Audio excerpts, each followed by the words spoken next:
Assalamualaikum warahmatullahi wabarakatuh. Alhamdulillah, alhamdulillahilladzi hadana li hadza wa ma kunna linahtadiya laula an hadanallah. Wa asyhadu an la ilaha illallah wahdahu la syarikalah wa asyhadu anna Muhammadan abduhu wa rasuluh. Allahumma shalli ala Muhammad wa ala alihi wa ashabihi ajmain.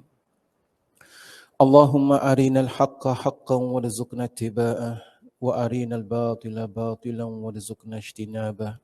Allahumma inna nas'alukal huda wat-tuqa wal afafa wal ghina.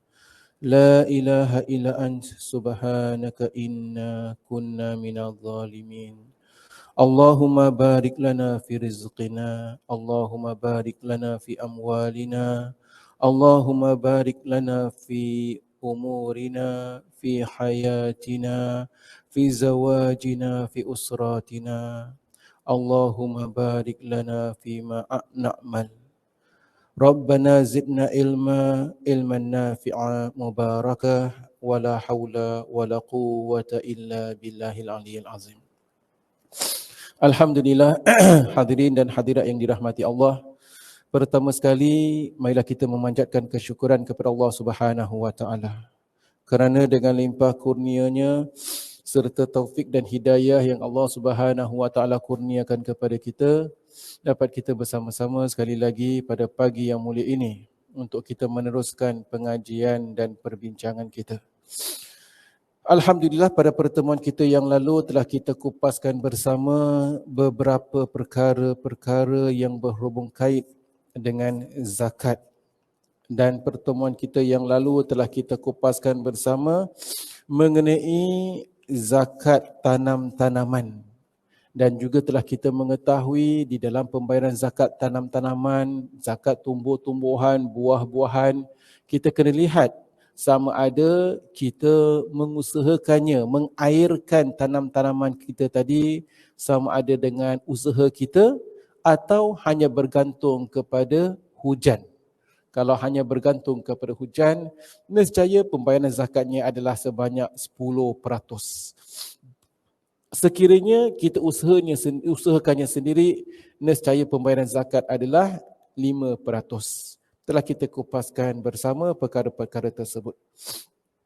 Selepas bab zakat tanam-tanaman tumbuh-tumbuhan, penulis membawa kita bincang bersama beberapa perkara-perkara seterusnya, yakni zakat-zakat yang lain, beberapa jenis zakat yang berlainan.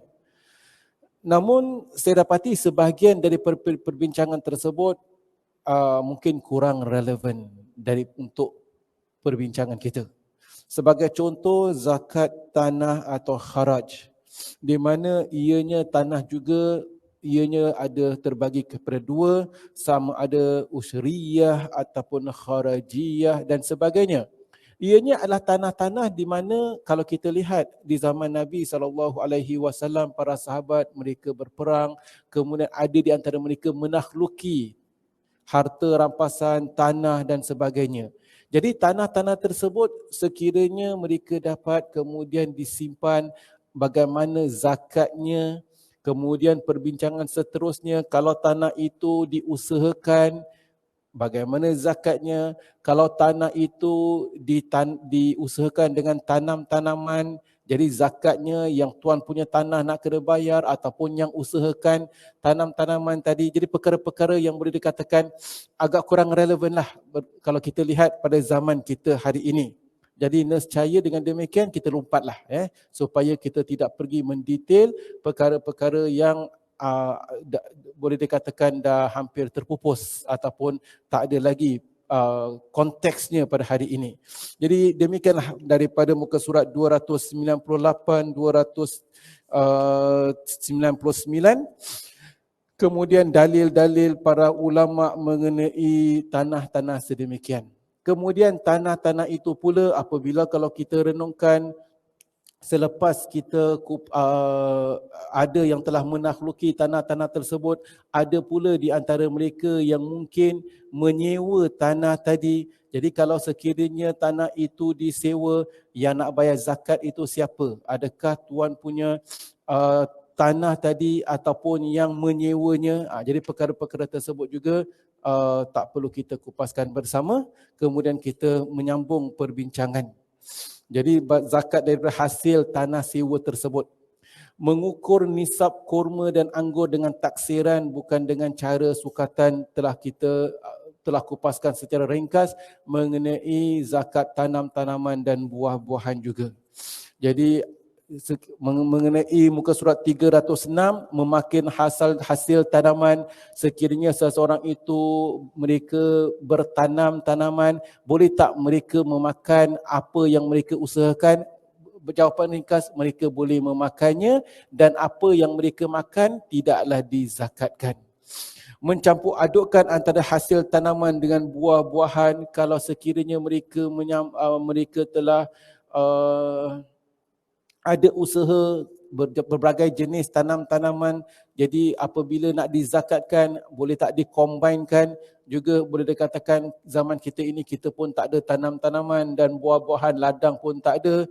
Jadi paling-paling kita ada pohon daun kari kat rumah, hibiscus yang tumbuh bunganya satu hari, besok dah layu bunganya dan sebagainya. Jadi itu juga boleh kita skip lah insya-Allah daripada perbincangan kita ini insya-Allah.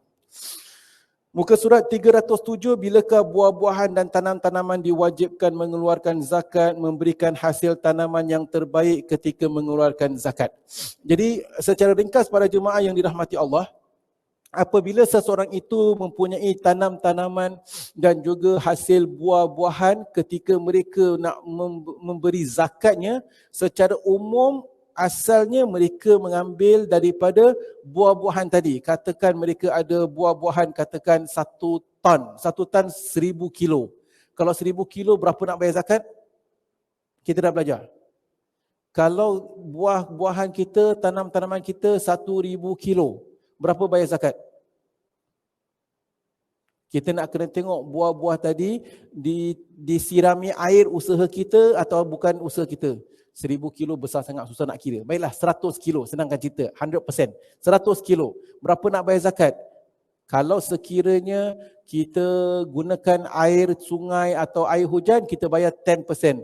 Jadi daripada 100 kilo tadi, 10% berapa? 10 kilo. Jadi kalau 10 kilo, kita ambil daripada hasil tadi. Jadi kita ambil daripada hasil tersebut. Perbincangan itu sebaiknya apabila kita nak memberi zakat, ambillah yang terbaik. Ambil terbaik, kita berikan zakat daripada 10% of hasil usaha kita tadi. Kita ambil 10%, 10 kilo daripada 100 kilo tadi, ambillah yang terbaik dan bukannya kita mengambil yang dah rosak-rosak. Itu secara ringkas para jemaah yang dirahmati Allah Subhanahu wa taala. Jadi perbincangan seterusnya adalah, Ustaz, boleh tak kita tak ambil hasil tadi tetapi kita keluarkan duit? Jadi itu perbincangan yang penting akan kita kupaskan nanti, menggantikan zakat itu dengan duit dan tidak mengeluarkan daripada hasil tadi. Kalau dapat zakat harta, daripada harta tak ada masalah. Zakat tanam-tanaman asalnya kita tahu zakat daripada buah-buahan, asalnya 10% atau 5% daripada buah-buahan tadi kita agihkan, kita zakatkan supaya orang lain pun dapat menikmati buah-buahan kita tadi ataupun hasil usaha kita. Akan kita kupaskan nanti mengenai kalau kita tak keluarkan buah-buahan, akan tetapi kita bayarkan dengan wang ringgit. Perbincangan di muka surat 307 itu bincangkan kalau kita nak keluarkan zakat, biarlah keluarkannya daripada yang terbaik-baik tadi. Dalilnya adalah di mana Allah Subhanahu wa taala berfirman, Ya ayyuhalladzina amanu anfiqu min thayyibati ma kasabtum wa mimma akhrajna lakum minal ard. Wahai orang-orang yang beriman, belanjakanlah, yakni pada jalan Allah, infakkanlah, bersedekahlah, berzakatlah sebahagian daripada hasil usaha kamu yang baik-baik dan sebahagian daripada apa yang kami keluarkan daripada muka bumi, daripada bumi ini untuk kamu. Jadi kita dituntut mengeluarkan yang baik-baik daripada zakat kita, daripada tanam-tanaman atau buah-buahan tadi. yang terbaik. Wala tayammamu al-khabitha minhu tunfiquna walastum biakhirihi illa an tughmidu fi wa'lamu annallaha ghaniyyun hamid. Jadi kita dituntut mengeluarkan yang baik-baik. Dan janganlah kamu sengaja memilih yang buruk daripadanya untuk kamu dermakan atau jadikan pemberian zakat. Padahal kamu sendiri tidak sekali-kali akan mengambil yang buruk itu. Kita pun tak nak kecuali dengan memejamkan mata padanya. Jadi kita dituntut mengeluarkan yang baik-baik bukan yang buruk-buruk. Di mana kita pun tak nak. Ini yang sering kali berlaku apabila kita nak kasih orang sesuatu dan memang kita pun tak nak, kasih saja, dispose. Itu bukan zakat, bukan infak. Jadi dalam perkara ini, kalau kita tanam buah-buahan atau sebagainya, kita nak keluarkan zakatnya 10% atau 5%, ambil yang baik-baik. Bukan yang dah buruk-buruk, di mana kalau kita nak jual pun dah tak laku. Ini contoh pada jemaah yang dirahmati Allah. Demikianlah.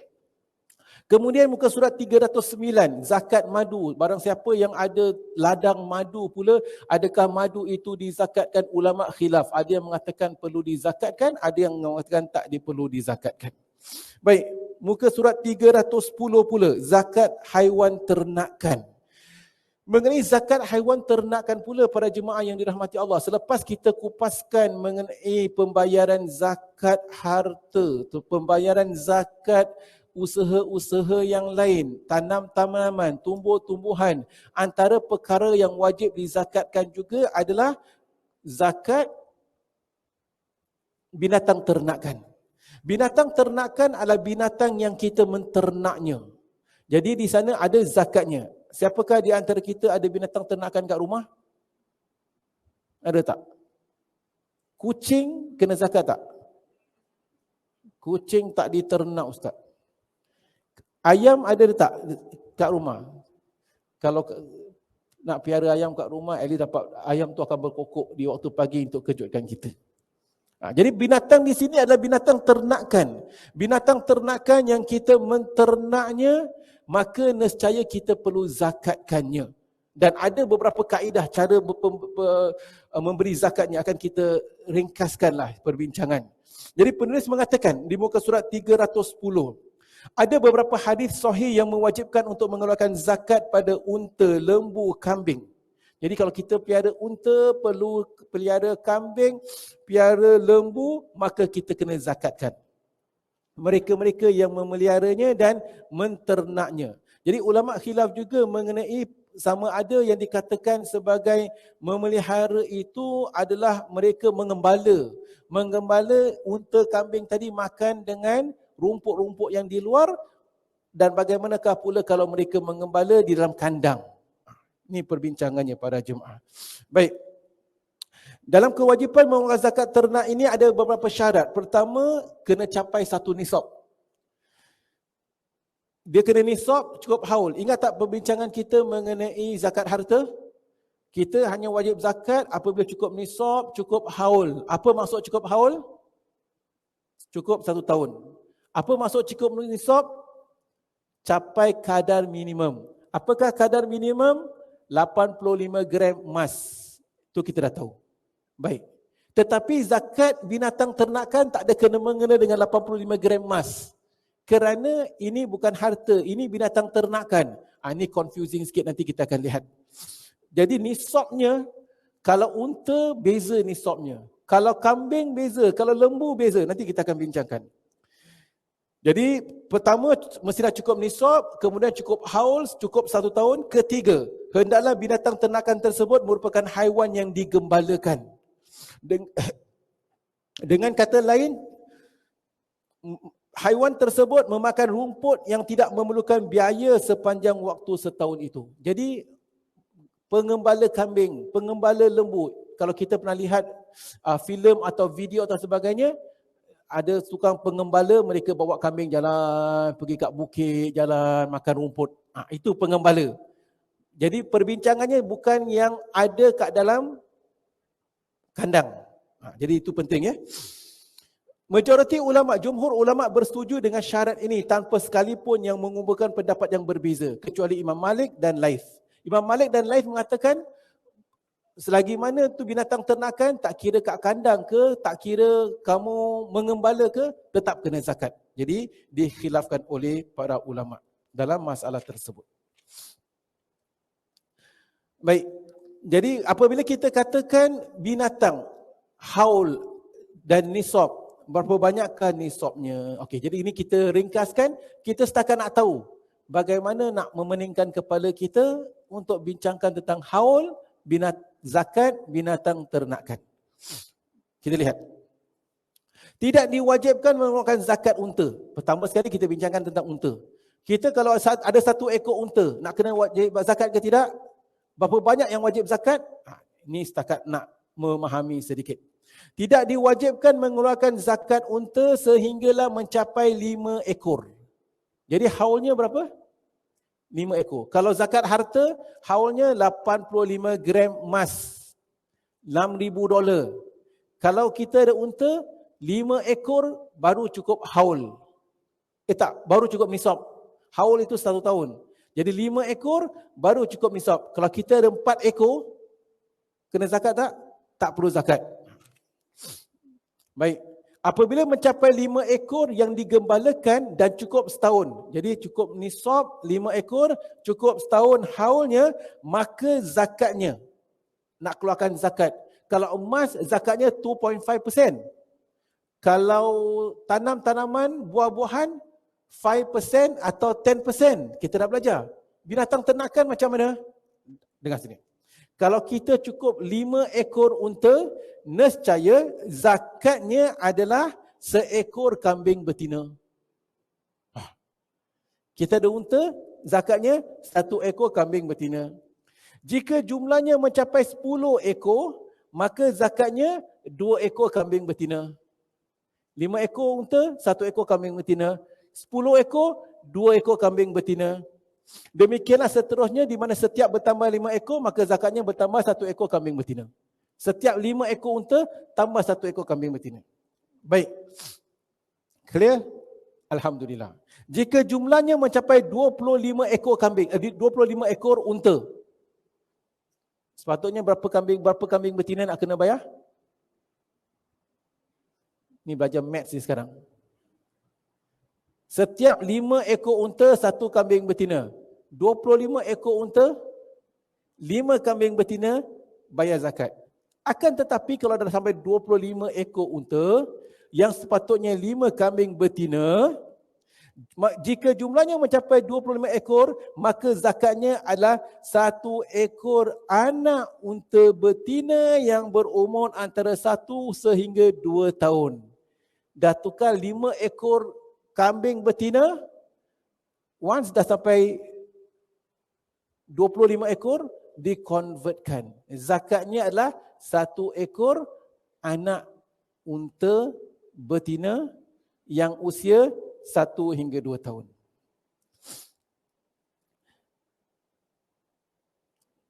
Antara 1 hingga 2 tahun. 1 ekor anak unta jantan yang berumur 2 atau hingga 3 tahun. Jadi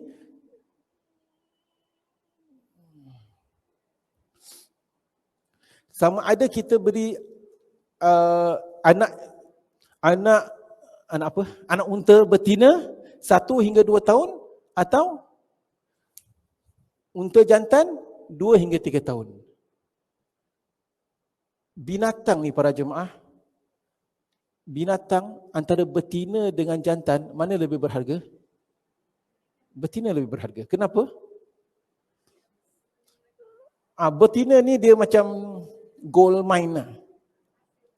Dia lepas cukup usia, dia beranak, alhamdulillah tambah anak. Jadi jantan ni tak berfaedah. Bukan tak berfaedah lah, faedahnya berbeza. Sebab tu kalau zakat bayar unta betina 1 hingga 2 tahun. Kalau nak bayar jantan 2 hingga 3 tahun. Dah balik lah, dah boleh usahakan. Contoh. Jadi kalau jantan, kalau betina 1 hingga 2 tahun. Sebab tu dalam masalah binatang para jemaah, kita sedikit Imam Ibn Kathir ada menyebutkan tentang anak yatim. Manusia ni, perkara ini pernah saya kongsi bersama. Manusia apabila kita katakan dia anak yatim, Yang dimaksudkan anak yatim tu kadang-kadang dalam bahasa Melayu kita katakan, oh dia ni anak yatim. Dia ni anak yatim piatu. Bahasa kita lah. Tapi sebenarnya hakikat definisi anak yatim adalah seseorang anak yang kematian bapa. Baru anak yatim. Anak yang kematian ibu belum dikira sebagai anak yatim. Kenapa? Kerana bapalah yang berusaha memberikan nafkah. Jadi apabila terputus ikatan atau bukan terputus ikatan, bapanya dah tak ada, berarti sumber rezeki. Allah SWT yang memberikan rezeki, tapi diusahakan oleh bapa dah tak ada, meninggal bapanya tadi, terputus. Maka dikira sebagai anak yatim. Seseorang yang kehilangan ibu, tak dikira anak yatim. Definisi. Akan tetapi untuk haiwan, Imam Ibn Kathir mengatakan, binatang pula berbeza, terbalik. Binatang yang kematian ibunya, itu dikira anak yatim. Kerana apabila binatang tu dilahirkan, dia memerlukan ibu atau memerlukan bapa dia. Ada binatang dilahirkan tu cari bapak. Mana bapak aku? Tak tahu mana satu pun bapak kucing tu. Tapi dengan ibunya tadi yang usahakan, angkut anak-anaknya tadi, ke mana pergi, ibunya yang bawa, kasih susu, bapa dia dah tak tahu kat mana. Betul kan? Jadi nescaya sebab itu kalau binatang yang baru lahir itu, ada ulama mengatakan haram kita memisahkan antara anak dengan ibunya tadi. Kerana anak tadi memerlukan susu ibunya. Binatang yang kematian ibu, itulah dia anak yatim. Baik, kembali pada perbincangan kita. Jadi apabila jumlahnya sampai 25 ekor, maka nescaya kita memberikan zakatnya adalah 1 ekor anak unta betina yang berumur antara 1 atau 2 tahun. Atau 1 ekor anak jantan. Kalau anak jantan, unta jantan tak boleh 1-2 tahun, tak berfaedah. Dia kena 2 hingga 3 tahun. Itu kalau 25 ekor unta. Jika jumlah unta mencapai 35 ekor, maka zakatnya 1 ekor anak unta betina yang berumur 2 tahun ke 3 tahun pula. Dah berubah pula. Nanti dalam peperiksaan saya akan tanya. Kalau sekiranya kita ada 15 ekor unta, berapa zakatnya? Kalau kita ada 25 ekor unta, berapa zakatnya? Kita ada 35 ekor, dah berubah pula. Daripada 1 ekor unta betina usia 1 hingga 2 tahun, jadi 1 ekor unta betina berusia 2 hingga 3 tahun, dah upgrade. Lebih mahal, lebih berharga unta sedemikian. Next stage. Jika jumlah mencapai 46 ekor, maka zakatnya adalah 1 ekor unta betina berumur antara 3 hingga 4 tahun pula. Hasbunallah wa ni'mal wakil. Boleh ingat tak? Jika jumlahnya mencapai 60 ekor unta, maka zakatnya 1 ekor unta betina yang berumur antara 4 hingga 5 tahun. Jika jumlahnya mencapai 76 ekor, maka zakatnya adalah 2 ekor unta betina yang berumur antara 2 tahun hingga 3 tahun dan seterusnya. Kalau kita nak baca satu persatu, akhir pengajian tak ingat pun. Sebab tu saya kata yang tadi semua kita skip. Ini pun tak perlu in detail. Besok lusa pun kita tak mengamalkannya. Unta, siapa ada unta kat sini? Baik. Setakat pengajian, setakat tahulah secara ringkas. Jadi kita tahu masuk bab zakat, kalau orang kata bab zakat memeningkan, masuklah bab zakat binatang ternakan, lagi memeningkan. Zakat lembu dan kerbau pula. Baik, dari untanya cerita, lembu kerbau. Berapa nisabnya? Kadar minimum. Tidak diwajibkan zakat pada lembu sebelum mencapai jumlah 30 ekor di samping digembalakan. Less than 30 ekor lembu tak perlu zakat. Jika mencapai 30 ekor dan dia digembalakan dan berlangsung selama 1 tahun, cukup haul, cukup nisab, berapa zakat? Maka zakatnya adalah 1 ekor sapi jantan atau betina yang berumur 1 tahun. Jadi zakatnya adalah anak lembu yang berusia 1 tahun. Pembayaran zakat tersebut tidak perlu ditambah sehingga jumlah lembu mencapai 40 ekor. Jika mencukupi jumlah 40 ekor lembu, maka zakatnya adalah 1 ekor lembu betina berumur 2 tahun. Dan seterusnya. Sama cerita, setiap penambahan tukar zakatnya, nilai zakatnya. Jadi bukan tak ada 2.5%. Kadar zakat binatang ternakan berbeza. Baik, bincang seterusnya. Zakat kambing. Kambing pula. Tidak diwajibkan mengeluarkan zakat pada kambing sehingga jumlahnya mencapai 40 ekor. Kambing kalau kita ada 39 ekor kat rumah tak perlu bayar zakat. Kalau ada 40 ekor baru bayar zakat. Jika mencapai jumlah tersebut 40 sehingga 120 ekor dan digembalakan dalam masa 1 tahun, maka zakatnya seekor kambing betina. Kalau ada banyak kambing, ambil 1 kambing betina, zakatkan. Jika jumlahnya mencapai 120 sehingga 200 ekor jumlah, maka zakatnya adalah 2 ekor kambing betina. Jika mencapai antara 200 hingga 300, zakatnya adalah 3 ekor kambing betina dan seterusnya. Selanjutnya, jika lebih daripada 300 ekor, maka setiap 100 ekor zakatnya adalah 1 ekor kambing betina dan sebagainya. Alhamdulillah. Dan begitulah binatang ternakan yang lain. Baik. Muka surat 318. Zakat haiwan bukan ternakan. Kalau kita ada burung, kalau kita ada kuda, kalau kita ada apa lagi? Binatang yang bukan binatang ternakan. Binatang ternakan livestock yang makan rumput dan sebagainya. Kita ada pet-pet yang lain. Maka tidak diwajibkan zakat pada haiwan yang tidak termasuk dalam kategori binatang ternakan, iaitu unta, lembu, kerbau, kambing dan kambing biri-biri dan sebagainya. Ringkaskan cerita. Jadi yang lain tak perlu dizakatkan. Muka surat 320, 321. Yang lain begitu juga 321, kalau kita mencampur adukkan, kita ada kambing, ada lembu dan sebagainya. Bagaimana perbincangannya? Baik, muka surat 325 mengenai zakat rikaz dan ma'dan. Rikaz dan ma'dan itu kalau seseorang itu dia menjumpai harta karun dalam perut bumi, macam mana nak bayar zakatnya? Sekarang kalau kita jumpa harta karun, ada tak harta karun lagi? Dah tak ada juga, ya. Nescaya kalau kita mempunyai terjumpa harta itu, kita lihatlah harta itu jumpa kat tanah siapa. Kalau tanah kita, maka kita zakatkan.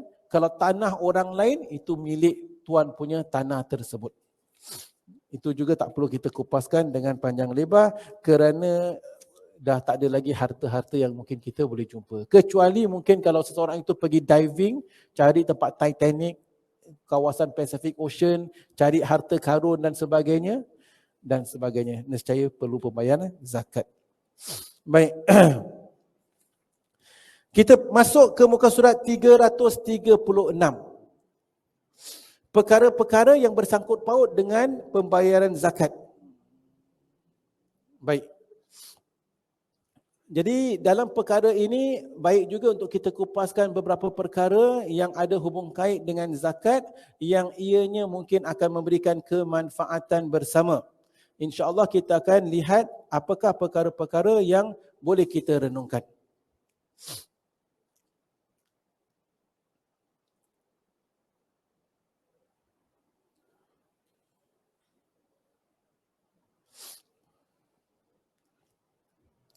Pertama sekali, menangguhkan zakat tidak menggugurkan kewajipannya. Penulis mengatakan, seseorang yang hidup selama bertahun-tahun dan tidak memenuhi kewajipan zakatnya, tetap diwajibkan mengeluarkan zakat keseluruhannya, sama ada orang itu mengetahui bahawa zakat diwajibkan ke atas dirinya ataupun tidak. Berada dalam negeri Islam ataupun negara kafir. Katakan, dia ada duit $100,000, dia simpan selama 10 tahun. Aku tak tahu pula duit aku ni nak kena bayar zakat. Lepas 10 tahun, tahu ada duit. Selama ni tak terfikir pasal zakat.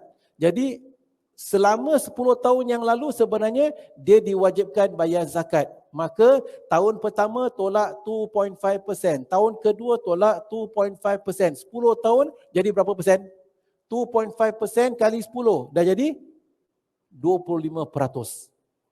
Ibnu Munzir berkata, seandainya satu negeri dikuasai oleh orang-orang degil sehingga mengakibatkan seluruh penduduknya tidak dapat membayar zakat selama bertahun-tahun, kemudian negara tersebut berjaya direbut semula oleh seorang pemimpin yang adil, maka menurut Imam Malik, Imam Syafi'i dan Abu Thawr, hendaklah pemimpin tersebut memungut zakat mereka di masa yang telah lalu. Katakan selama ini atas sebab-sebab tertentu dia tidak dapat keluarkan zakat, bank tutup pasal COVID dan sebagainya. Kemudian lepas 3 tahun keluarkan duit daripada bank, ingat 3 tahun yang lalu tak bayar, maka kena qada'kan. Itu penulis katakan di sini secara ringkas. Jadi kita renung-renungkanlah. Sebab itu ada pendapat ulama yang menjelaskan tentang zakat CPF yang telah kita kupaskan. Bergantung kemampuan kita. Afdalnya kalau kita mampu nak bayar, silakan. Baik, nokta kedua. Membayar zakat dengan wang sebagai ganti dengan zakat yang telah ditentukan. Baik, ini perkara yang agak penting. Maksudnya apa? Pada pertemuan kita yang lalu telah kita bincangkan, telah kita kupaskan. Kalau kita ada tanam tanaman, kita keluarkan 5% atau 10% daripada tanam tanaman tadi. Sama ada padi ke apa, kita harvest. Ketika harvest, kita keluarkan 10%. Kita dapat 100 kilo, maka kita keluarkan 10 kilo daripada beras tadi, padi tadi. Kalau kita dapat 100,000 kilogram of buah-buahan, kita keluarkan 10,000 kilogram, 10%. Kita dah bincangkan. Persoalan di sini adalah, boleh tak kita tak keluarkan buah-buahan tadi, tapi kita keluarkan duit menggantikan daripada buah-buahan atau beras atau padi yang sepatutnya kita keluarkan padi. Ini perbincangan ulama. Jumhur ulama mengatakan tak boleh. Zakat mestilah kita keluarkan daripada jenis apa yang kita usahakan tadi. Kalau kita usahakan tanam tanaman, kita keluarkan 5 atau 10% daripada tanaman tadi. Kalau ianya buah-buahan, kita keluarkan berapa persen daripada buah-buahan tadi. Kalau yang kita katakan kita ada 30 ekor kambing, kita keluarkan 1 ekor kambing, keluarkan daripada kambing-kambing kita tadi. Jadi boleh tak kita gantikan dengan wang ringgit? Jumhur ulama mengatakan tak boleh. Kecuali dalam mazhab Hanafi yang mengatakan boleh. Perkara ini penting untuk kita memahami kerana dalam pembayaran zakat fitrah katakan, nak bayar duit atau nak bayar pakai beras, akan kita kupaskan. Jadi penulis mengatakan tajuk membayar zakat dengan wang sebagai ganti barangan zakat yang telah ditentukan sepatutnya. Penulis mengatakan, tidak dibolehkan membayar wang sebagai ganti barangan yang telah ditetapkan di dalam zakat. Sebagai contoh buah-buahan, tumbuh-tumbuhan dan sebagainya, melainkan apabila barangan tersebut atau yang sejenisnya tidak ada. Kecuali dah tak ada. Kita nak keluarkan beras ke, kita nak keluarkan tanam-tanaman kita, dah tak ada. Atau sebab-sebab tertentu, maka kita gantikan dengan nilainya. Tetapi kalau ada, kita kena bayarkan. Kenapa? Alasannya adalah kerana zakat merupakan ibadah dan dia tidak sah kecuali menurut tata cara yang diperintahkan oleh syarak. Ingat tentang zakat harta. Kita ada $40,000, setiap 40 kita keluarkan 1. Betul kan? Setiap $40,000 kita keluarkan $10,000 daripada duit kita. Pasal duit dengan duit. Kita ada $80,000, kita keluarkan $2,000. Kita ada $100,000, kita keluarkan 2.5%. $25,000. Contoh. Jadi 2.5% adalah setiap 40, 1 kita keluarkan. Jadi kalau kadar zakat tumbuh-tumbuhan 10%, berarti 10% daripada situ. Jadi itu pertama. Ini adalah ibadah kita kena lakukan. Sebab kedua adalah Di samping agar fakir miskin turut menikmati harta orang-orang kaya tadi. Jadi orang-orang kaya ni antara lain dia ada tanam-tanaman, ada buah-buahan dan dia ketika harvest dapat 100,000, bukan, dapat, mudahkan ceritalah, 100 kilogram tanam-tanaman, buah-buahan tadi. Jadi setiap 100 kilogram dia kena kasih 10 kilogram. Nescaya fakir miskin dapat rasa daripada, dapat menikmati sebahagian daripada usaha tanam-tanamannya tadi. Sama ada buah apple ke, buah anggur ke, buah apa sekalipun, kurma diberikan 10%. Kalau dia usahakan sawah padi, diberikan 10%. Itu maksudnya. Tetapi kalau diberikan duit, kadang-kadang dengan duit tadi mereka tak dapat menikmati apa yang diusahakan. Sebagai contoh, sebagai negara, dia dapat duit, tetapi dia nak beli buah tadi tak ada. Kerana out of stock atau sebagainya. Jadi atas dasar demikian dalam agama kita dituntut dan digalakkan, diusahakan supaya memberikan zakat itu berdasarkan apa yang kita dituntut membayarnya, sama ada zakat itu zakat tanam-tanaman, zakat tumbuh-tumbuhan, zakat binatang ternakan dan sebagainya. Dalam hadis Muaz disebutkan bahawasanya anna Rasulullah sallallahu alaihi wasallam ila Yaman. Jadi Muaz diutus oleh Nabi SAW untuk pergi ke Yaman.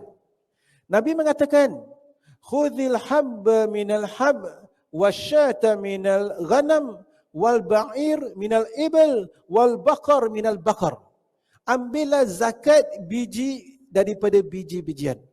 Kambing betina daripada kambing-kambing yang telah kita belajar tadi. Unta betina daripada unta yang mereka usahakan. Lembu betina daripada lembu. Jadi apabila pengusaha ada lembu, ambil satu lembu betina. Ada unta, ambil unta. Jadi Rasulullah tak katakan ambil harta, ambil duit atau sebagainya. Imam Syaukani berkata, pendapat yang betul adalah zakat wajib diambil daripada barang itu sendiri dan tidak boleh digantikan dengan harganya kecuali apabila benar-benar terjadi kesulitan. Jadi asalnya zakat itu daripada apa yang sewajarnya. Imam Abu Hanifah, baik, dalam perkara ini jumhur ulama. Cuma Imam Abu Hanifah ada memberi pengecualian. Dalam mazhab Hanafi, Imam Abu Hanifah membolehkan menggantikan barang dengan wang sama ada seseorang itu sanggup mendapatkan barangan tersebut ataupun tidak. Sebab zakat merupakan hak orang miskin dan baginya tidak ada bezanya antara wang dengan barangan tersebut.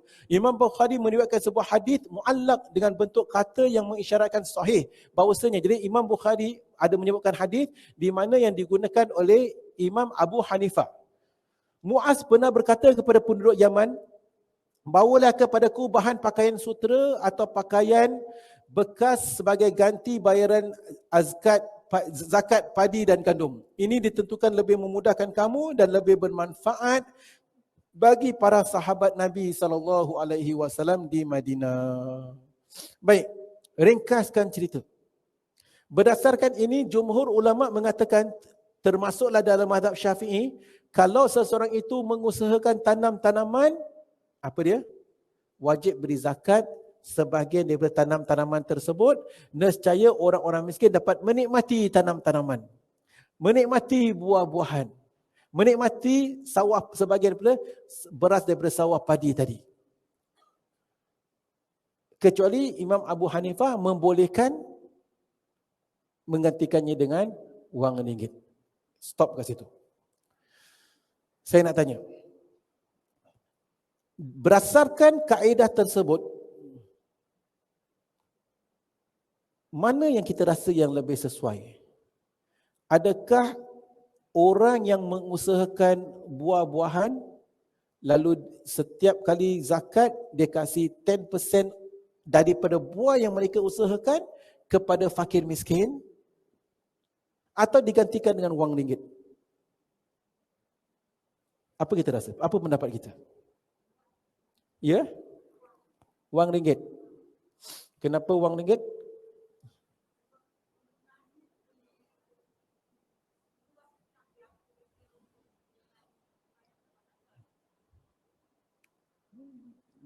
Baik.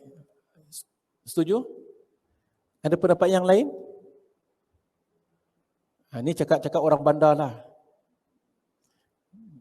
Pasal apa? Kita konteks duit, kita boleh bayar duit, kena bayar duit, apa bills itu, bills ini, contohlah. Baik. Kita kena ingat pada jemaah yang dirahmati Allah, zakat ada berbagai jenis zakat. Ada zakat harta. Zakat harta setiap 40,000 kita keluarkan 1,000, kita keluarkan daripada memandangkan ni harta, keluarkan daripada harta. Dalam Islam berbagai. Ada zakat harta, ada zakat tanam-tanaman, tumbuh-tumbuhan, buah-buahan, sawah padi. Ini contohlah. Kalau daripada harta, mereka dapat harta, dapat gunakan harta tadi. Tetapi sebagai manusia kita ada berbagai keperluan. Sebagian tempat, makanan memang tak ada. Kita kasih duit, tapi duit nak beli makan kat mana? Beras, itu saudagar peladang itu ada beras. Tetapi beras semua dia dah ekspor ke luar negeri. Pasal ekspor ke luar negeri dapat nilai yang lebih besar. Dia bayar zakat, dia kasih kita duit. Tetapi ketika betul-betul musim kemarau ataupun ketika musim di mana tak ada makanan, duit dah tak berharga. Contoh. Jadi kalau kita setakat dapat duit, kemudian ada peladang, katakan buah-buahan, strawberry, apple dan sebagainya, orang miskin tak sepanjang hayat tak akan makan strawberry lah, tak akan makan apple, tak makan apa. Pasal apa? Semua setakat kasih duit.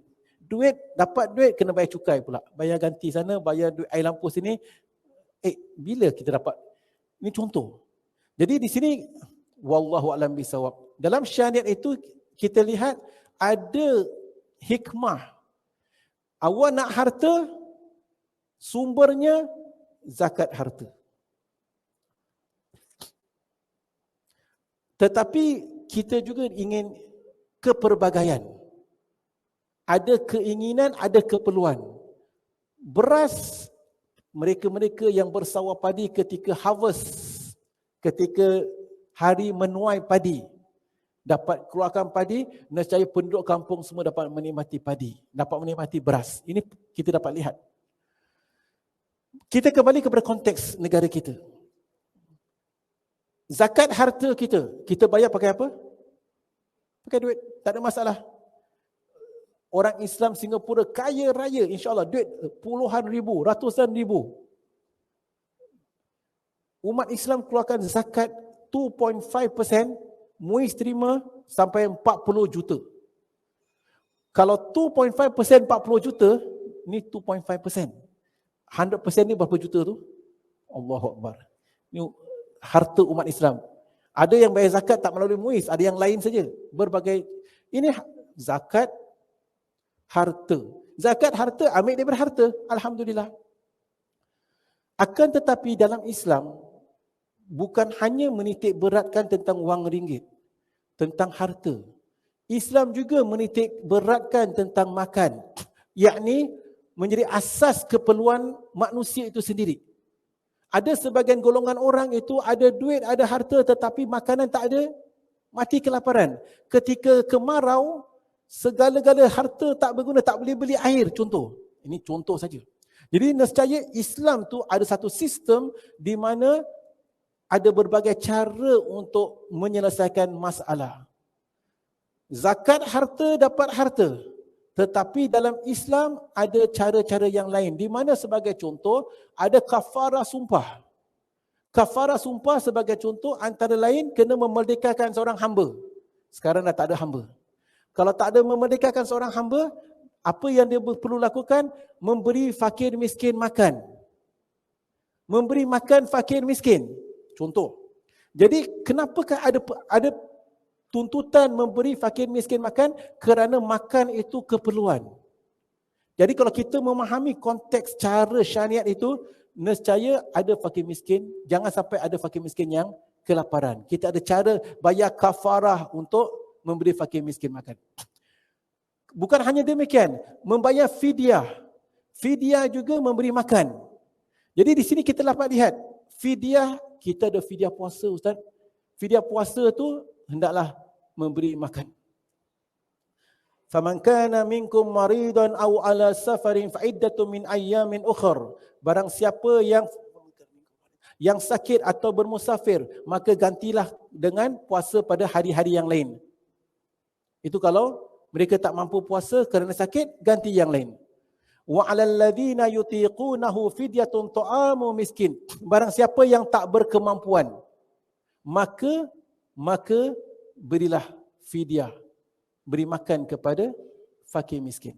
Jadi dalam sistem Islam itu ada tentang harta, zakat harta, ada fidyah, tujuannya adalah beri makan fakir miskin.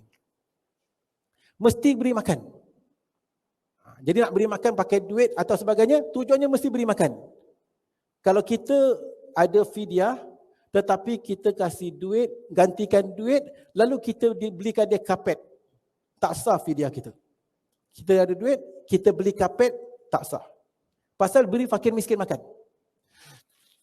Jadi kalau kita beri duit kepada seseorang, orang tu kena berikan fakir miskin makan. Pasal ini untuk fidyah.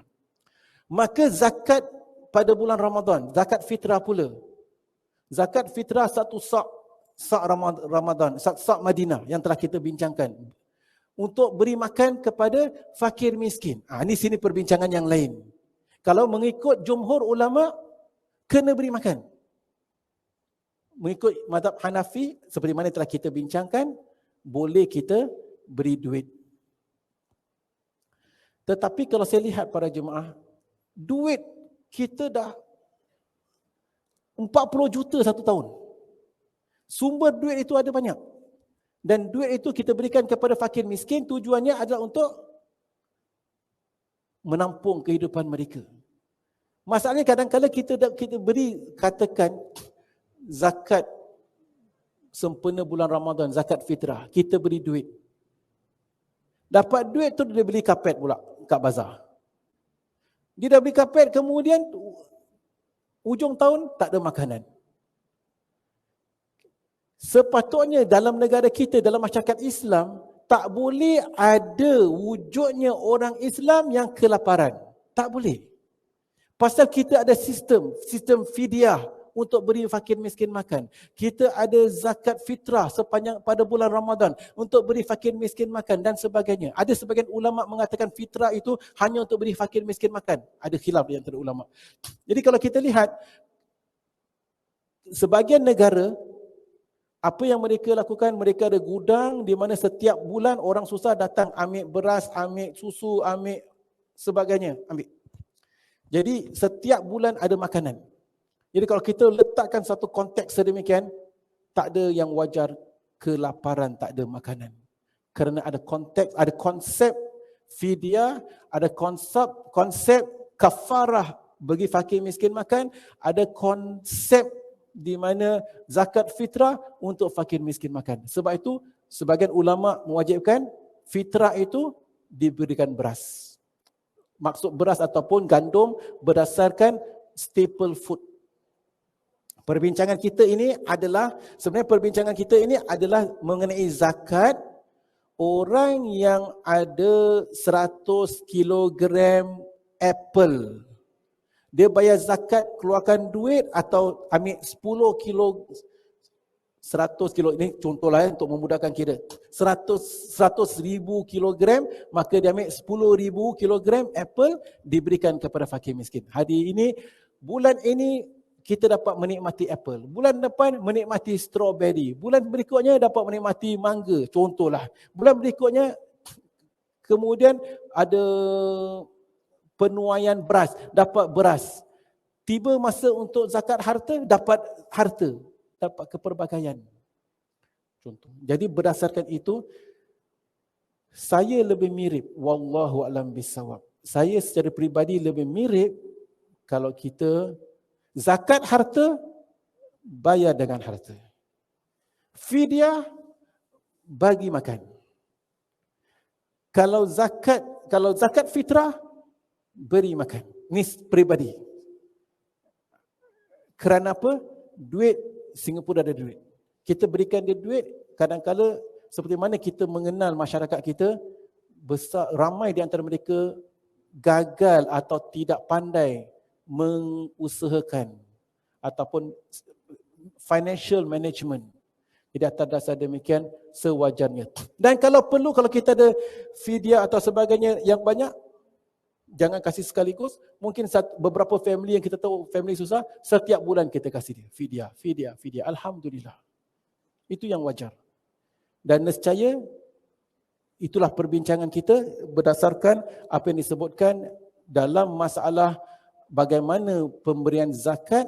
Jadi penulis mengatakan, boleh tak kita gantikan? Secara umum di muka surat 336 disebutkan tidak dibolehkan membayarkan wang sebagai ganti barangan yang telah ditetapkan di dalam zakat, sama ada buah-buahannya atau binatang ternakannya. Tak boleh digantikan dengan wang. Kecuali mazhab Hanafi, Imam Abu Hanifah membolehkannya. Wallahu a'lam bissawab. Baiklah para jemaah, demikian perbincangan kita secara ringkas tentang pembayaran zakat. Pada pertemuan akan datang kita akan sambung perbincangan seterusnya di muka surat 338 mengenai di mana harus kita bayar zakat dan siapa berhak menerima zakat. Kita akan perhalusi bersama asnaf zakat. Siapakah yang dimaksudkan dengan fakir, siapakah dimaksudkan dengan miskin, siapakah yang dimaksudkan dengan ibnu sabil dan sebagainya. Akan kita kupaskan dan selepas itu kita di-empowerkan. Kita ada empowerment. Saya dah tahu, saya dah faham, saya dah belajar, saya boleh uruskan sendiri zakat saya kepada asnaf-asnaf zakat insya-Allah. Wallahu a'lam bishawab. Baiklah para jemaah, sampai di sini saja pertemuan kita hari ini. Segala yang benar itu daripada Allah Subhanahu wa taala, segala silap dan salah atas kelemahan saya sendiri. Wallahu a'lam bishawab. Baik, sebelum saya menutup majlis, saya beri peluang kalau di antara kita ada soalan atau perkara yang kita bincangkan, boleh kita bincangkan bersama. Silakan.